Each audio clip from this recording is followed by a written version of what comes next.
ఒక తెలంగాణవాది ఎన్నికలు నిలబడితే నువ్వు ఓటేయలేదంటే ఇండైరెక్ట్గా నువ్వు మోడీకి సపోర్ట్ ఇచ్చినావు, దాంట్లో ఏం అనుమానం లేదు.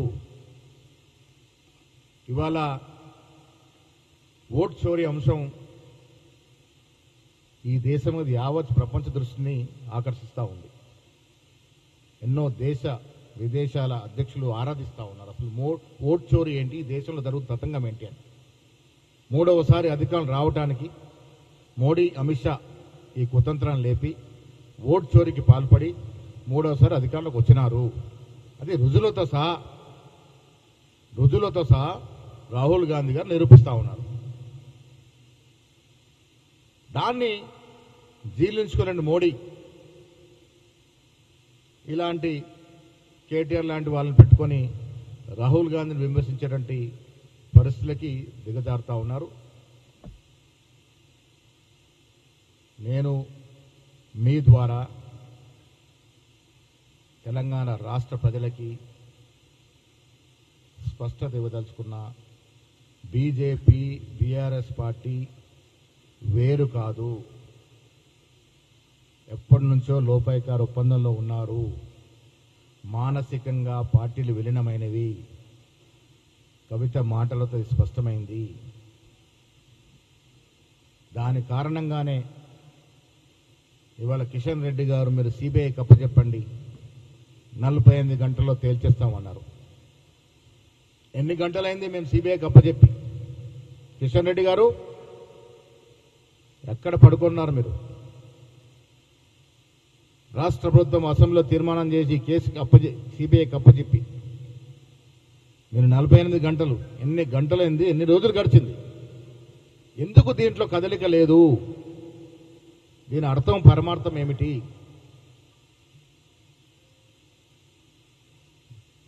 ఇది చూడండి ఎట్లా మోకరిల్లుతున్నాడో కేసీఆర్ గారు మోడీ గారి దగ్గర, ఏ రకంగా మోకరిల్లుతున్నాడు.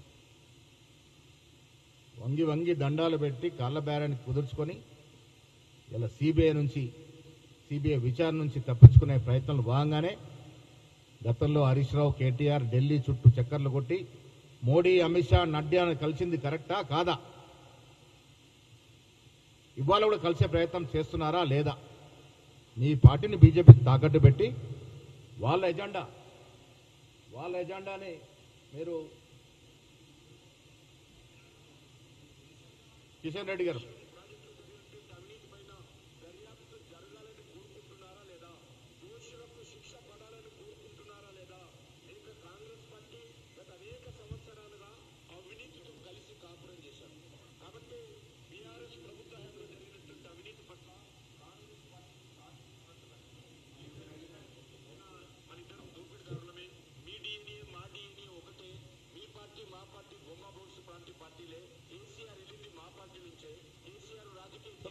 ఆయన చెప్పదలుచుకుందంటే మీరు మాకు అప్పచెప్పండి, 48 గంటల్లో చేరుస్తామన్నాడు. ఇప్పుడు ఎన్ని గంటలైంది కిషన్ రెడ్డి గారు?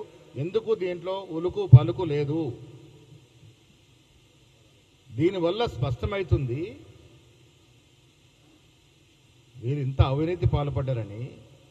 మోడీ మొదలుకొని అమిత్ షా, నడ్డా, కిషన్ రెడ్డి, బండి సంజయ్ వరకు కాళేశ్వరం ప్రాజెక్టు ఒక ఏటీఎం లాగా మారిందని మాటలు చెప్పారు. మరి చేతల్లో ఎందుకు చూపెట్టట్లేదు? కాంగ్రెస్ పార్టీకి చిత్తశుద్ధి ఉంది. ముఖ్యమంత్రి గారు స్పష్టత ఇస్తూ కేసును సిబిఐకి అప్పచెప్పినారు.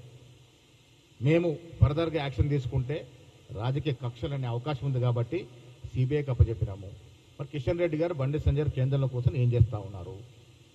ఎందుకు మాట్లాడట్లేదు?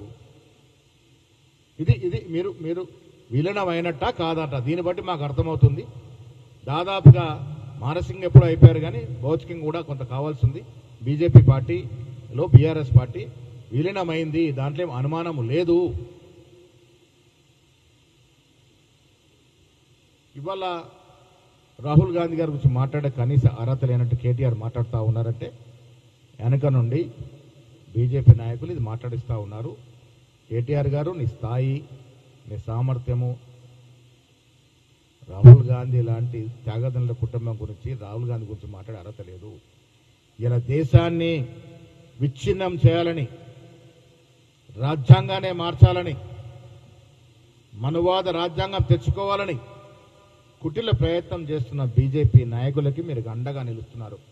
ఆ కారణంగానే రాజ్యాంగాన్ని చేతబొనుకొని రాష్ట్రాలను తిరుగుతూ ఓటడిన సుదర్శన్ రెడ్డి బయట రాష్ట్రాలు ఓటు పడ్డాయి, కానీ మన రాష్ట్రంలో మాత్రం మీరు తెలంగాణ నికార్సం తెలంగాణ వాదికి వెన్నుపోటు పొడిచారు, ఓటు వేయకుండా దాక్కున్నారు. తద్వారా బీజేపీకి మీరు మద్దతు ఇస్తూ ఉన్నారనే మాట దీనివల్ల స్పష్టత అయింది. కేంద్రం బీజేపీ పార్టీ ఆగడాలు మనం చూస్తూ ఉన్నాం. ఏ రకంగా ఎలక్షన్ కమిషన్ ఆఫ్ ఇండియాని ఒత్తిడికి తీసుకొచ్చి లొంగ తీసుకుంటా ఉన్నారు. నా పక్కన నీలిమ గారి సంఘటనకు ఉదాహరణ. వారు ఢిల్లీలో ఓటు హక్కున్నప్పుడు 2017లో మేము తెలంగాణలో ఓటు నమోదు చేయించుకున్నాము. ఇక్కడ మా ఓటుని తొలగించి తెలంగాణకు ట్రాన్స్ఫర్ చేయమని ఫామ్ 6 ద్వారా అప్లికేషన్ పెట్టుకొని ఉన్నారు. Transfer of address and transfer of form 6 ఇచ్చిన చర్యలు తీసుకొని ఈసీ ఫామ్ 6 ఇది పెట్టుకోను. దీంట్లో షిఫ్టింగ్ ఆఫ్ ఓటు కూడా